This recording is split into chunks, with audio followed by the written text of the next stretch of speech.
Yeah.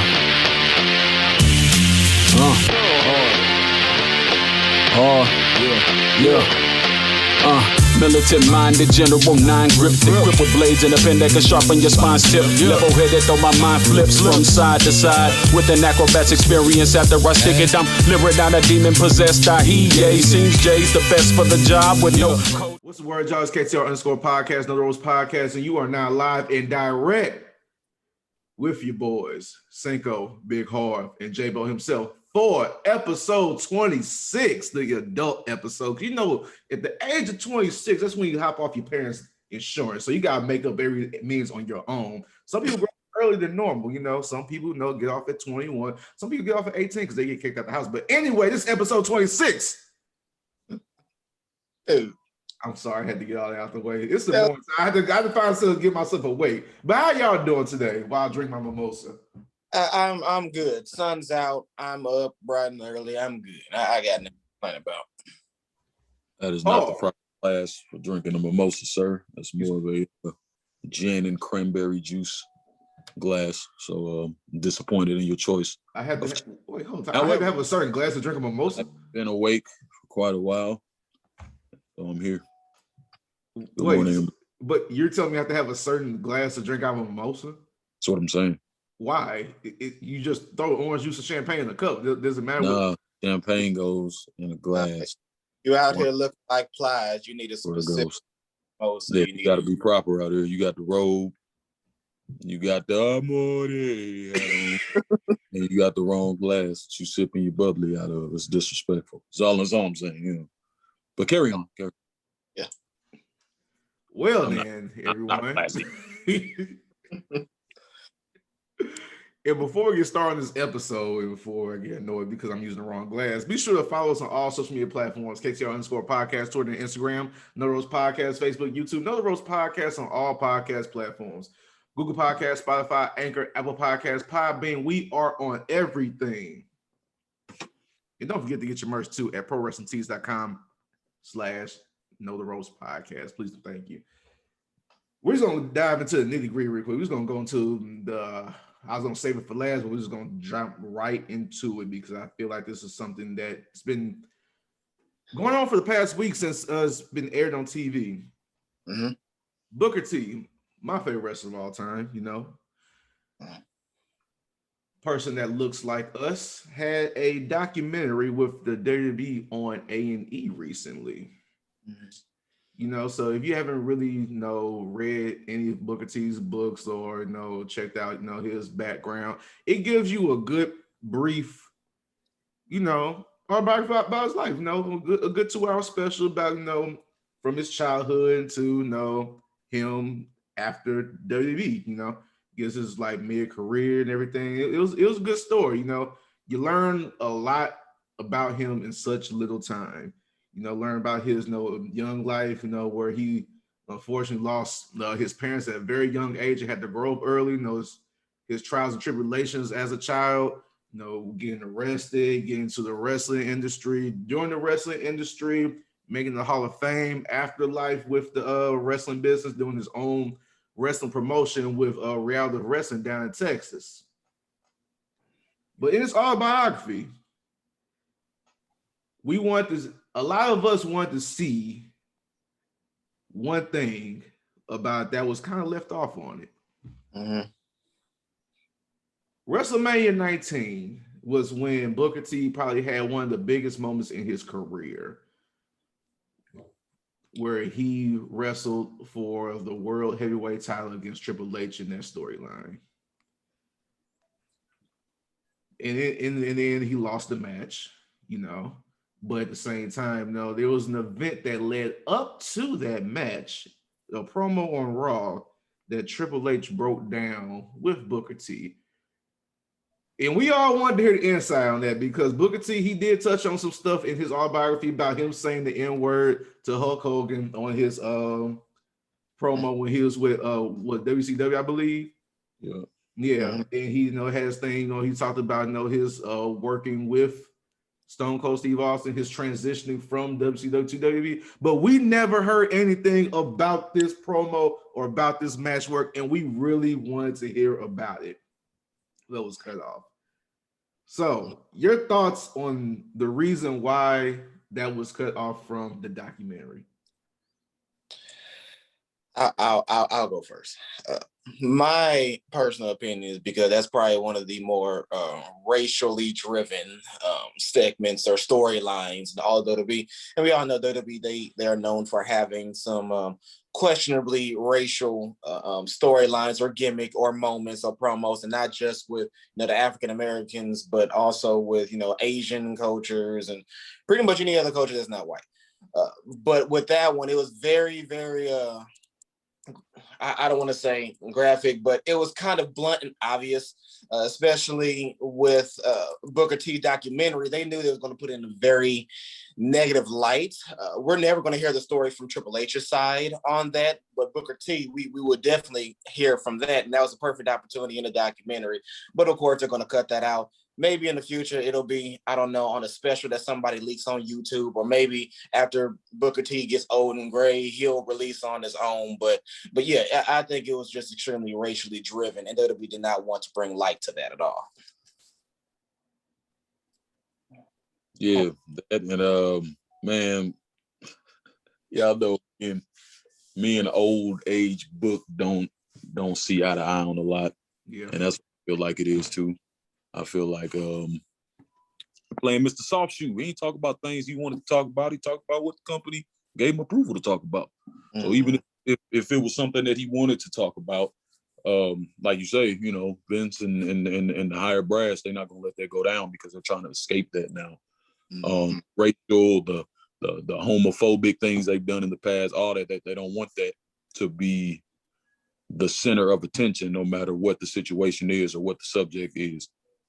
So I expect for most interviews with older wrestlers who have experience and things like that to not really mention it. I don't expect it to really ever really be brought to light on a WWE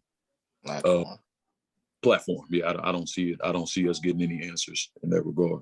We'll have to wait till he's not under contract and can share those stories. Right. And with that,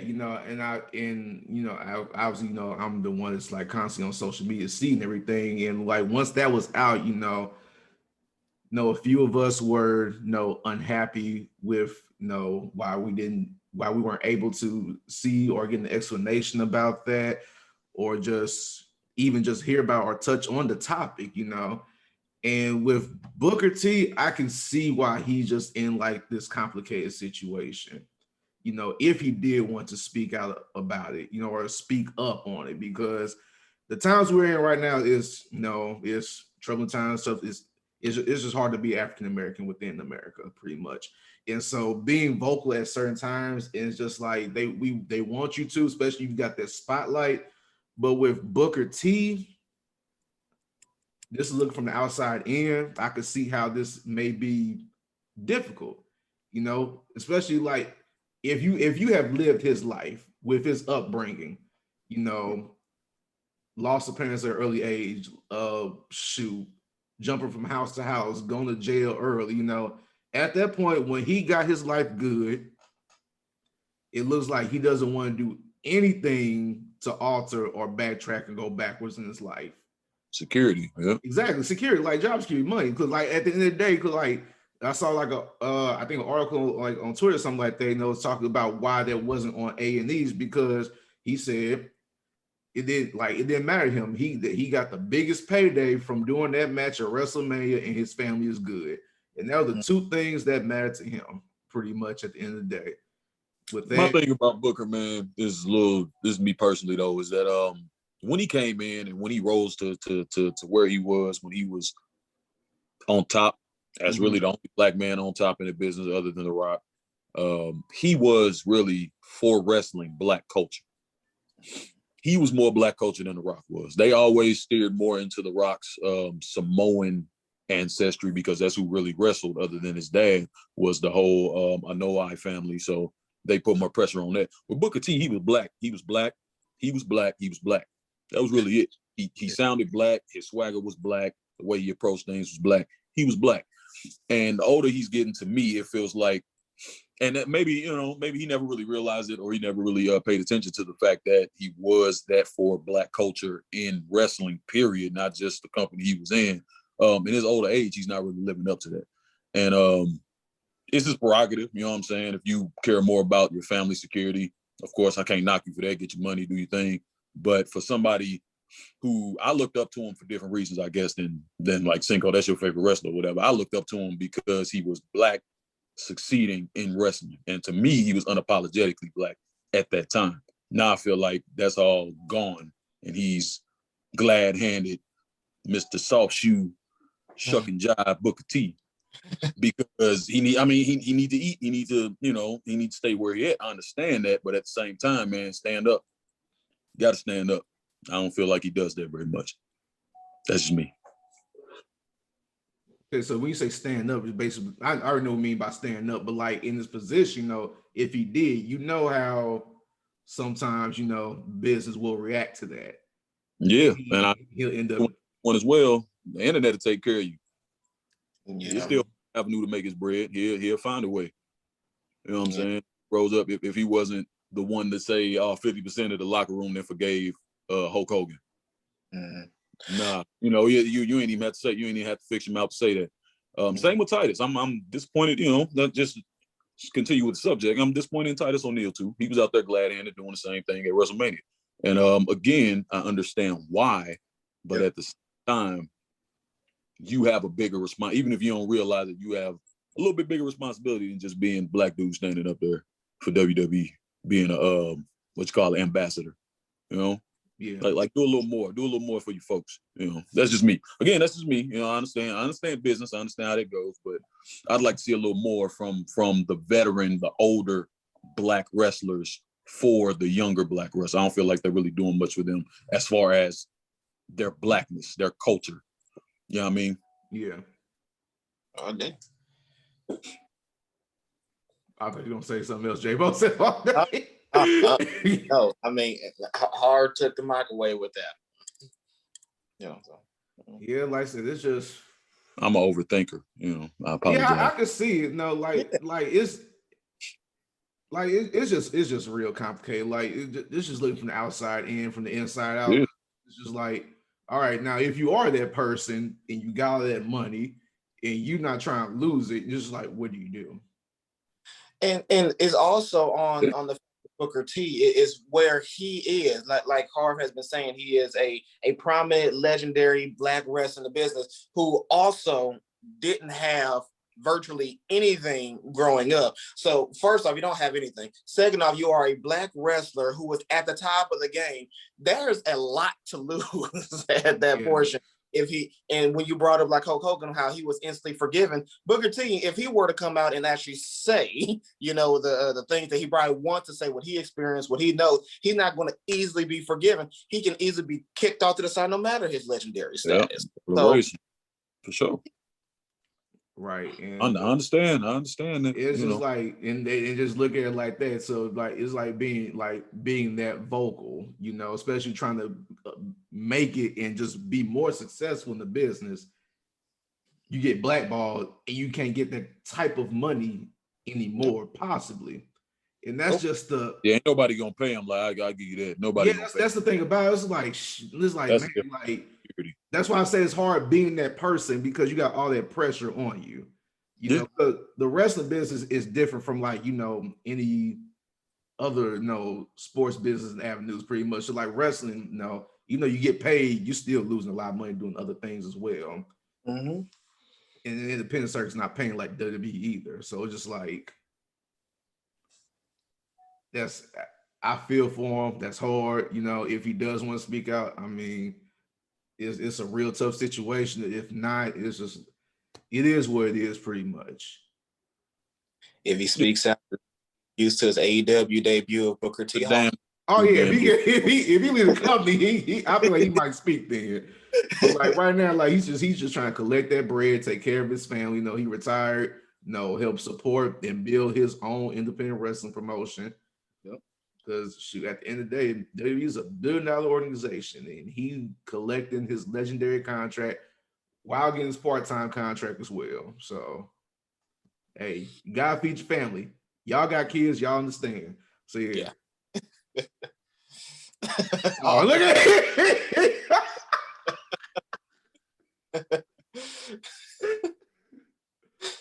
I feel like you want to move on now before we touch on something else. All right, while we still on the top of the WWE before Harv have any ideas pop up in his head. So now that we are in some new times now, it's been over a year since we've been dealing with this whole panorama right now with wearing masks and all this and that. Panorama? Yeah, because the thing, if we say that word, I don't want to get flagged, because anytime you say the P word, it like a little description pops at the bottom of the bar or anything, or anytime on social media. Pay attention. Go on your Twitter page, go on your individual Twitter page, type the P word on there, and I promise you, something's gonna pop up underneath that tweet, Facebook post, etc. You can type the P word, you type the C word, you type the So I just say stuff around like panorama, Pandora, anything letter P that rhymes with it. Yeah, something like that. Yeah. Yeah. He about to do it too. It's literally it's like the information thing pops at the bottom bar. So yeah. So since we are currently in a panorama right now, and and things are kind of lighting up right now with the restrictions and mandates, the WWE is trying to resume touring again in July, which is basically like a couple of months from now. I can already look at it like this. The wrestlers right now, they're gonna be sick. Because in a good way, the bad way, the not traveling has probably been beneficial, because you just go to the Thunderdome and come right back home. And maybe with the top superstars, they may have been saving more money because it's been cutting off on expenses with like hotels, rental cars, other travel expenses. Because all they just gotta do is go up to the Thunderdome and drive right back home. Yeah. No live events in between. Their bodies are probably in better condition because they only got to do one show a week instead of 3 or 4. Yeah. But they've also probably missed live crowds too as well, because it was real emotional when WrestleMania hit. So I can understand that they may miss the interaction. But how do you feel about touring coming back in July? You think it's too soon? You think it's a good move for the WWE? Like, what do you believe? While we're experiencing this panorama. Well, anyone who listened to our shows in the beginning, I was heavily against WWE still having shows during this time. Okay. Be outside though. Yeah, right. I was heavily against it. However, they already had WrestleMania. They are bringing more people back. It is still a risk for them because the WWE is not just, oh yeah, let's just travel to this one city for this week or this one city. No, like they travel. They go to multiple places within the week, and so that obviously increased the chances. Yeah, there's the vaccines and all the other good stuff, but I don't know. It's just with the interactions within the wrestler that they have with the fans, that's going to have to be limited. Signing and greets going to have to be limited, especially when they're doing multiple different interactions. It has to happen eventually. I can't say later will be better. So if it happens now, yeah, it's going to be a whole lot more caution. It's not going to be like it used to be, and more than likely probably will never be like what it used to be with the amount of people all in one space at one time. But I mean, if it has to happen right now, fine. It's gonna have to happen eventually. Harv. I do think eventually they are going to go back to full crowds. This is America. That is why the situation we're in now, where they're opening everything. There's still a lot of countries that are going into 3rd and 4th lockdown, so I think it's premature. Doesn't really matter what I think, though. They're going to do what they want to do. It's about the money. As we've been saying pretty much forever. It is what it is, really. I do feel like the superstar. I feel like some kind of benefits type group is gonna come out soon for wrestlers because of all the comforts they've enjoyed during COVID, and how You just had everything to say the word. and they finna be on the You just had to road. say They the word. stay out. I was about to get the Bleep it out. notification. Just bleep it out. Just bleep it out. There's a lot of things about to change. They ain't gonna get as much time with their family. They gonna be on the road a lot more. They're gonna be more tired doing multiple shows. So I feel like some sort of coalition is gonna come out to try to get them benefits. I don't know how it's gonna go, but I do think that's on the way. It's too soon. It's too soon for everything, but it's the world we live in now. Yep, yeah. Money make the world go round, so that's the number one thing about it. Like I say, I feel like it's too soon too, especially with the full size crowds. But they already seen what a couple states have been doing with experimenting with these full size crowds in certain states and cities. So they're like, well, if they can do it, we can do it too, And, right. Yeah, I mean, we're gonna slip back into getting too comfortable. That's what happens in America every time anything happens. Soon as we see anything plateauing or falling off any small degree, we get way too comfortable, and the other shoe's gonna drop. Is how I feel. So I won't be going to no live, full, crowded things like that for a while. I'm a chill. I'm gonna let everybody else do their thing. And see that's the thing. Like no matter where we are, like we could get even worse numbers later on. Like it can spike back up. The consensus is, hey, look, we've had this here for a while. We're getting vaccinations. We're going to do this regardless. That's why I say, if it's going to happen, fine. Let it happen. Let people learn. Let them realize, okay, no, this is not the right time. We half our roster went out on leave again because of this. Like I said, if it has to happen, has to happen. Let the lessons be learned again. Maybe eventually, something will come out of it. It's like, okay, well, maybe we can't be stupid anymore, and let's actually approach this with legitimate caution. Let's not go back to the full crowds no more. Let's just keep things limited as we can get. But yeah, like Harv said, based in America, eventually it is going to have to get back to the crowd, no matter what the current situation is. I mean, realistically, they could probably have like the live shows like with Raw and SmackDown anyway, because shoot, when we go to a show, pretty much if it's not like a big event or pay-per-view, they make sure they fill the TV side.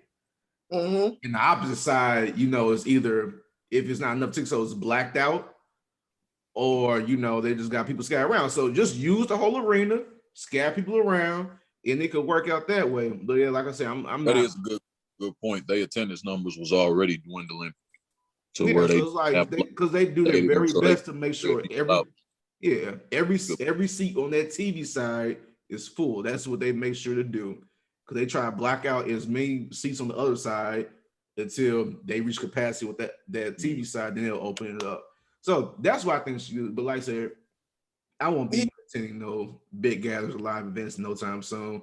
But he's not going to have no partial crowds though. Like even with the TV screens right now, it's like booked. So even if they do the one side with the camera, they're not going to do the whole. So look at WrestleMania. They like you said, they filled up that TV side. There was no social distancing. No way. So yeah, I don't think Vince will let that happen. He's either going to put TV screens in between, like one per each fan, or he's just going to fill it up and be done with it. That he ain't gonna let that happen. Yeah, I agree. That's why I'm saying at home. You will not catch me at no live event, clubs, party, anything like that. Anyway, moving on from that subject before Harv touch on that real quick. Well, staying on the top of the WWE, we had a return comeback on NXT. Actually, one of the forgotten members of one of my favorite groups that's no more, Undisputed Era, BobbyFish, came back on TV to rescue the other guy, Kyle O'Reilly, from getting Now, with BobbyFish returning, do you think, and I hope and pray, does this make an opportunity or a chance for the Undisputed Era to reunite again? No. If look, Sam, I'm gonna cut you off right here. The only Why? Because the only Be optimistic, man. No, they destroyed this. There's no way they're gonna. Well, I'm not gonna say no way. It's just they're not gonna bring that back right now. Not this soon. Not this. They love a good reunion, but it's way too soon for that. Yeah, I mean the positives that can come from this is the showing of Red Dragon. Red Dragon, yep. There it is. Fish and Kyle, because Kyle, he's been in a world title picture for a minute, and it's been great, but obviously not winning the belt. And Bobby Fish coming back, there's not that much that we really care for him to do, but with him and Kyle coming together as a tag team, now that's going to be interesting. That's going to liven up the tag team scene in NXT. So that's the benefit of it, not Undisputed Era return. No. Yep. I see Red Dragon coming. If they were smart, they would let them get a good long run in the tag team division because they are a veteran tag team. They know what they're doing. Really don't have to get acclimated with each other because they've been together since they came WWE again. Yeah. So yeah, just let them run, let them do their thing. Like I said, Kyle O'Reilly is a world title caliber competitor. Probably not, as far as charisma and character go, but as far as going in the ring, that dude is cold. And he has been for a long time. So I'm hoping that that's what they do. I'm looking forward to it if they do. Yeah, that's all I really see coming from Bobby Fish, because alone he's not going to flourish in any way. Him and that mustache. Hey, I did mustache. I had one just like it about 7 years ago. He did do it. It's on his Facebook. I remember seeing it. He did mustache. Go look for it, J-Bo, when you get the chance. I'd have to bring that back. I don't like this. Get your hat for the mustache. They need to bring back Undisputed Era.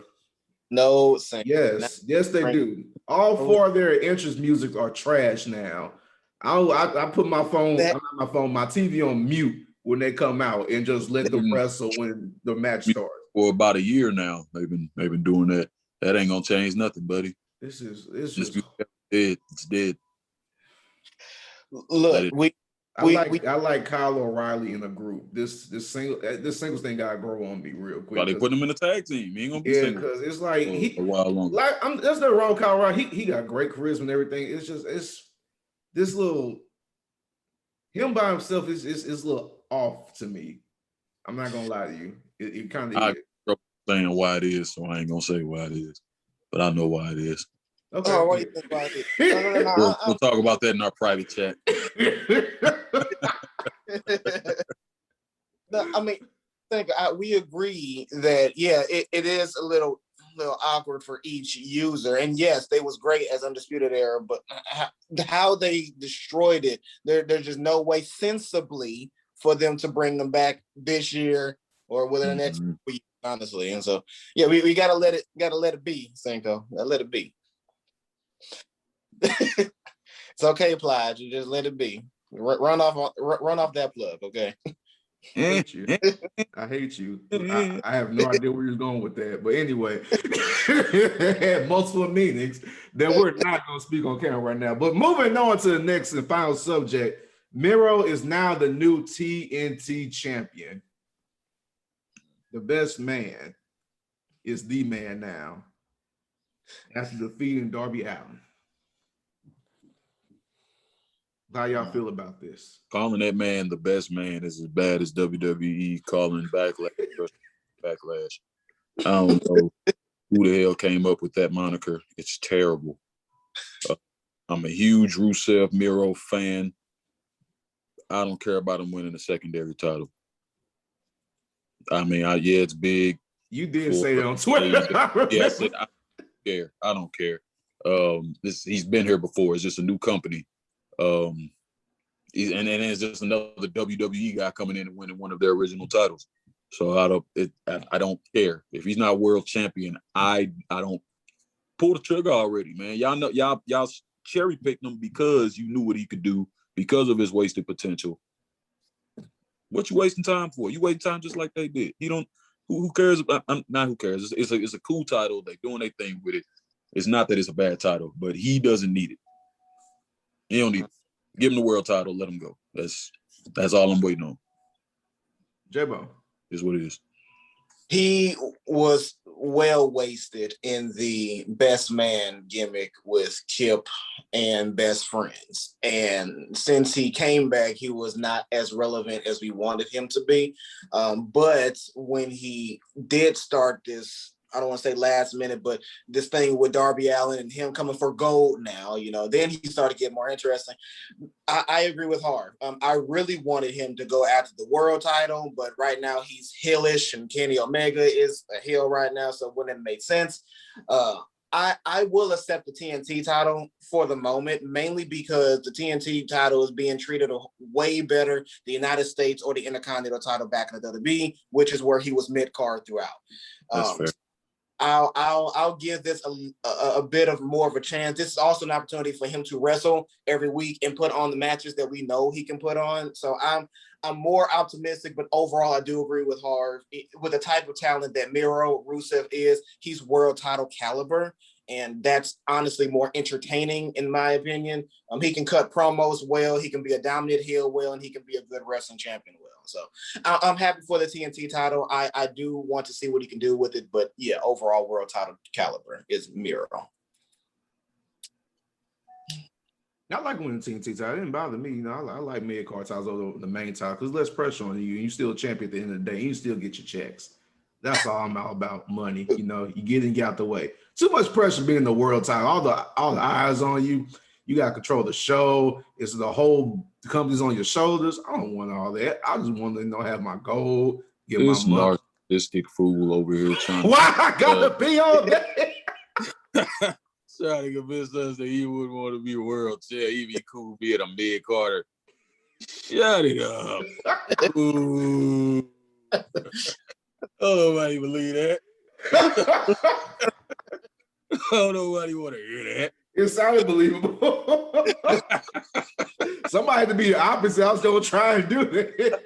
Oh, bro, that makes sense. Y'all both made some good points though, for real. Because I honestly wouldn't, but I'm not. I don't pop out like you. I'd be cool in the mid-card. Yes. I don't pop out. I like. So, yeah, I'm with you. It don't make sense for you, but it makes sense.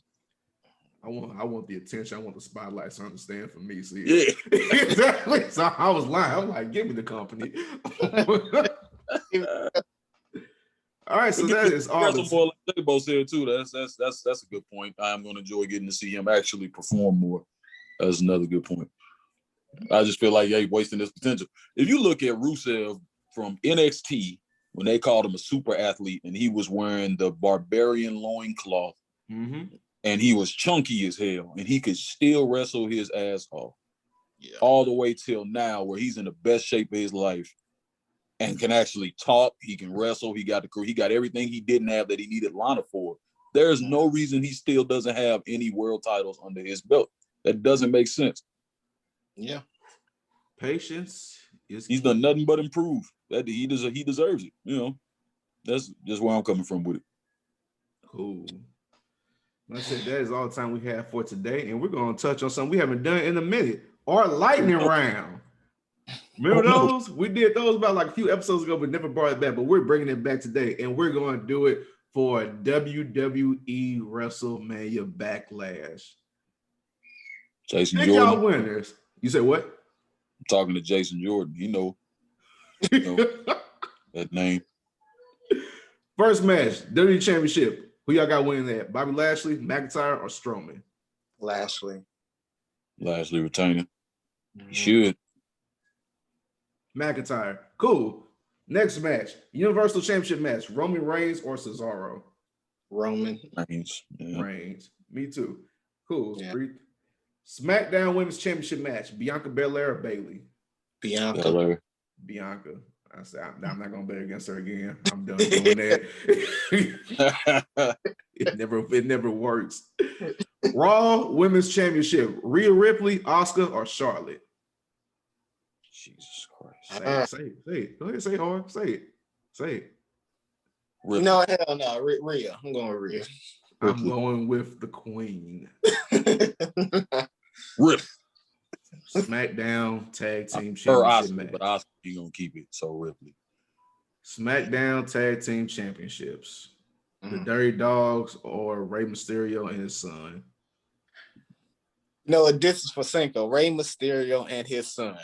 I got the Mysterios as well, actually. Dolph Ziggler and Robert Roode, y'all better not lose to Rey Mysterio's son. That's all I gotta say.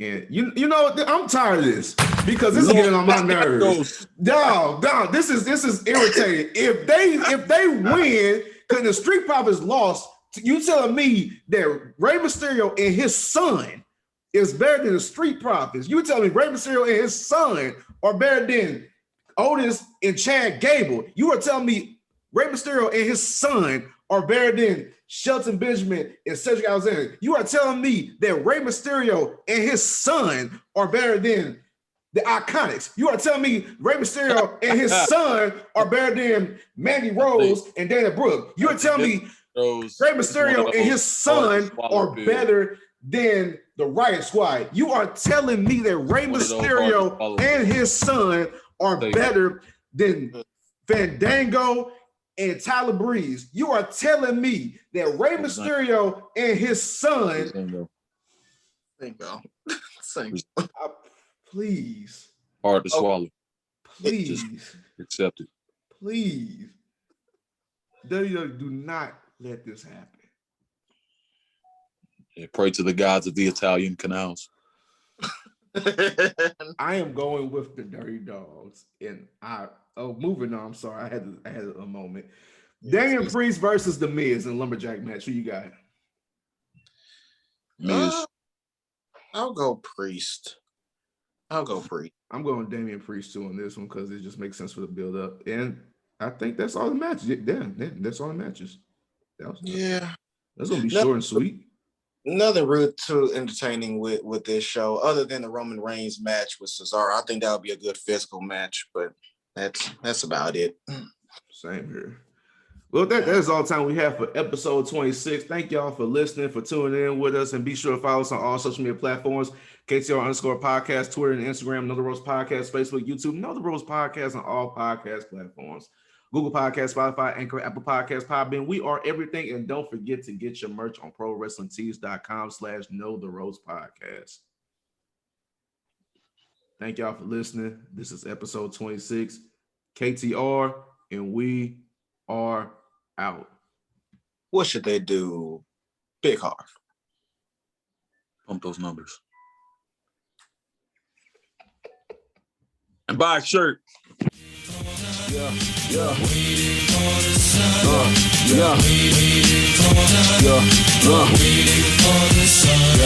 Yeah. Numbers, letters, all symbols of man-made devices that could cripple us all. Improve we can panicking when storm hits and knocks out the power grid. Are you fully prepared to live off the grid? How you think?